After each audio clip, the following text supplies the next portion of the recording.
appreciate the speaker. I appreciate the ability to address a few of my colleagues here on the floor of the House. I would note, though, here we are again. We're sitting here at the precipice of government funding running out, and I hear all my colleagues talking about how great it is. We're going to come up with some great big omnibus bill, and I'm hearing that from my colleagues on both sides of the aisle.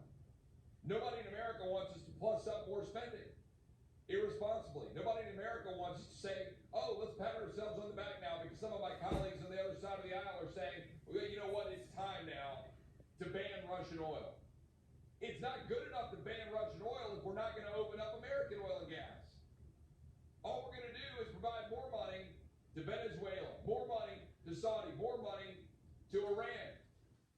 But yet, that's being touted as a victory. And some of my colleagues on this side of the aisle are saying, okay, good, oh, this is great. But my colleagues on the other side of the aisle, they don't want any oil. They don't mind your gas being $4, $7, $10 a gallon. Don't get played. But my colleagues on this side of the aisle are about to get played. And everybody back home is saying, what are you going to do to stop vaccine mandates? Nothing. What are you going to do to secure the border? And my colleagues on this side of the aisle are going to say, oh, don't worry, we're going to give you more money for ICE, more money for Border Patrol. But you know what that does? It makes it worse. Because you're funding the processing of people at our border. Because that's all Border Patrol and ICE are doing. But my colleagues on this side of the aisle are going to say, oh, look at us. We did something for you for border security. It ain't true. It's going to make it worse. And anybody who's been to the border, anybody who talks to Border Patrol, anybody who talks to ICE knows that's true. We're not going to get a vaccine mandate, we're not going to get a secure border, and we're not going to get more oil and gas being produced in America. And then we're going to say, great, let's have a vote and send more lethal aid to Ukraine. And we're not even going to have a debate down here about what we're doing in funding Ukraine, with Putin rolling over Ukraine.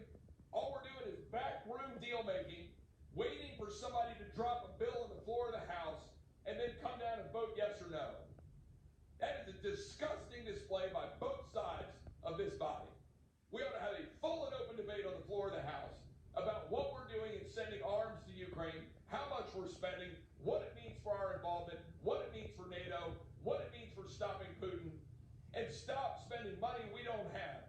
Stop funding tyranny. Stop forcing Americans to get a jab or lose their job. Stop leaving the border wide open, and stop selling the American people a bill of goods. And I'm looking directly at my party when I say that, and I yield back.